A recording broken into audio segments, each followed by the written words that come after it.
It was supposed to be a peaceful weekend getaway in the mountains. A small cabin, isolated from the rest of the world, where 5 friends could escape the chaos of their busy lives and enjoy a cozy winter retreat. But they had no idea that nature itself had other plans. As they settled in, the weather quickly turned. A blizzard hit unexpectedly, and soon the entire mountain was blanketed in thick, heavy snow. Roads were impassable, and all communication with the outside world was cut off. Stranded. The first night, they huddled around the fireplace, laughing and talking, but an unsettling feeling began to creep in. The wind outside howled, but it wasn't just the wind. Faint noises scratching at the door, whispering through the walls, disturbed the peace. At first, they chalked it up to the storm, but as the hours passed, the sounds grew louder, closer, more distinct. They heard footsteps in the hallway outside, though none of them had left the room. One of them, Sarah, went to investigate, but the moment she stepped into the dark hallway, she froze. There, at the end of the corridor, a figure stood, a tall, dark silhouette, completely motionless.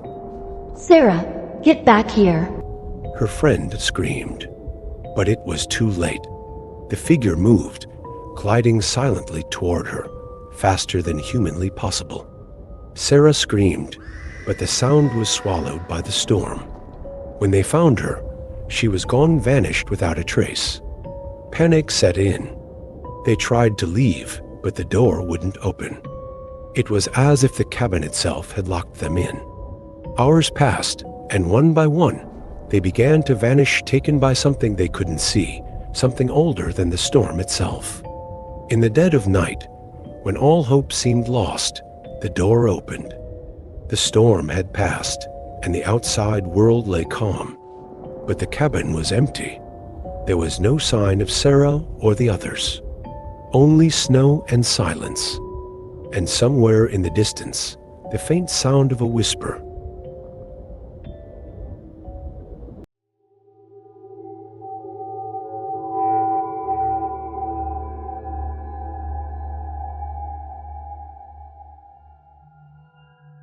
The small village of Westbury lay shrouded in winter's grip. Snow blanketed every inch of land, and the old graveyard on the outskirts of town seemed like a forgotten relic from another time. No one ventured there anymore, not since the disappearance of the last caretaker. It was the perfect place for a dare. A group of local children, emboldened by the thrill of the unknown, decided they would spend the night in the graveyard. Rumors had long circulated about the place, strange lights seen dancing over the tombstones, mysterious footprints appearing in the snow, whispers that seemed to come from the ground itself. They made their way to the cemetery at dusk, their breath visible in the cold air, hearts pounding with a mixture of fear and excitement. As they passed the rusted iron gates, the ground creaked beneath their feet, as though the earth itself was alive. At first, it was all fun and games until they saw it. An old, crumbling headstone, half buried in the snow, was etched with strange, unfamiliar symbols. Symbols that shouldn't have been there. Symbols that seemed to pulse with an otherworldly energy. The children stood frozen, staring at the grave. The wind picked up, howling through the trees, and the atmosphere shifted from playful curiosity to something far darker. Then they heard it. A soft whisper. It was faint at first, but it grew louder, and then it came from everywhere.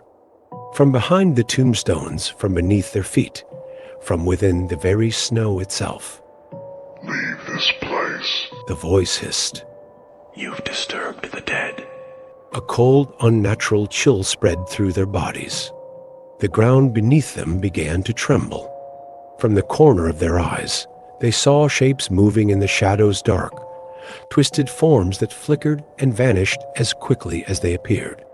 One of the children screamed as a cold hand gripped their ankle, pulling them down into the snow. The others tried to help, but it was too late.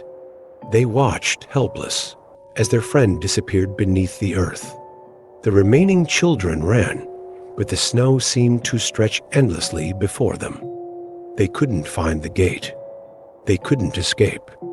And with each step, the whispers grew louder, urging them toward the graveyard's center, where the spirits of the long dead awaited their next victim.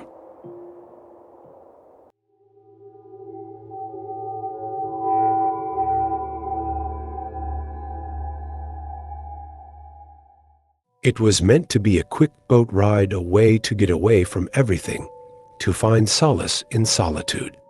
But the weather turned cold and treacherous, and the boat capsized. Alone, lost, and drifting on a small, snow-covered island, Mark had no choice but to seek shelter in a nearby cabin. The cabin was old rundown, abandoned perhaps, but it was warm inside, and that was all he needed. For a while, Mark tried to rest, but something didn't feel right.